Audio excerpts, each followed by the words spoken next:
I learned how to meditate in 2005, and for the past few years I've had a daily meditation practice. There are many reasons I meditate, but being a better teacher evaluator was not one of the reasons that I started meditating.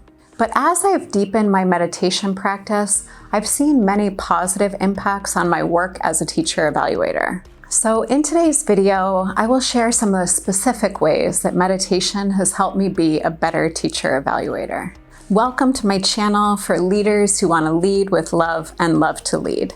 My name is Jess Madden-Fuoco, and I'm super passionate about how we can improve our work as teacher evaluators so that we can support teachers' growth so that they can support students' growth. Number 1, meditation helps me be in the present moment.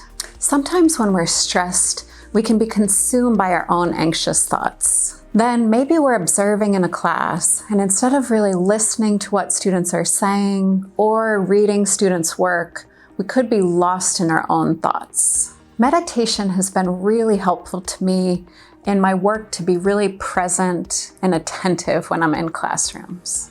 So if I'm present, I'm really there, I'm really focused on students and what they're learning, and I'm not distracted by my own thoughts. And as we practice in meditation, if I find myself getting distracted by my own thoughts, I just recognize this and return to being focused on what students are learning. Number 2, meditation has helped me to stay focused on taking literal notes. When I go into classrooms, I just bring a notebook and 2 pens. I don't usually bring my computer because I find that I get too distracted when I'm on my computer.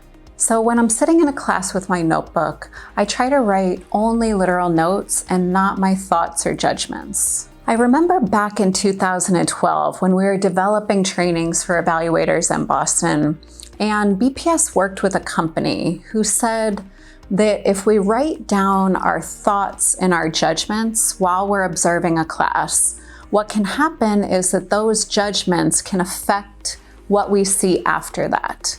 And so this company said that we should really just try to stay very literal in our notes and not write down our judgments, because we don't want to be looking for evidence to confirm those judgments as we continue watching the class. The company actually said that if we write down our judgments, it can lead to biased judgments because we end up looking for additional evidence to confirm the initial judgment that we made. And this made a lot of sense to me because I can see how when I make a judgment that I then look for evidence to confirm that I'm right. And I don't want to go down this judgmental road and make an unfair assumption about something.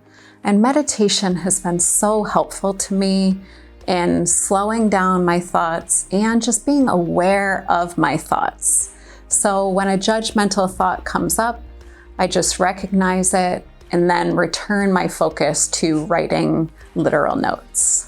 And I really believe that literal notes are so important for our conversations with teachers because teachers are so much more likely to be open to our feedback when it's really grounded in detailed evidence from what we saw in their class.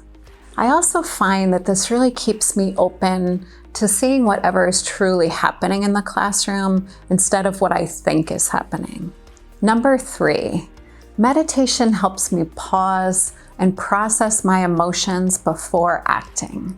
If I see something upsetting in a classroom, or if someone takes an action that I think is harmful, meditation has really helped me to give myself time to process my emotions and think through how I want to respond and how I want to engage in that difficult conversation. My sister and I have talked about getting this Viktor Frankl quote tattooed on our arm. Viktor Frankl said, "Between stimulus and response, there is space. In that space lies our freedom and power to choose our response. And in our response lies our growth and freedom." Do you think I could fit that all here? Anyone who's known me for a while knows that I can feel really urgent to act and address something when I think harm has happened. But I've realized that pausing to process my emotions and to really think through how I want to respond has helped me to ensure that my actions align with my values and also that I'm avoiding acting out of anger and potentially causing more issues in the situation.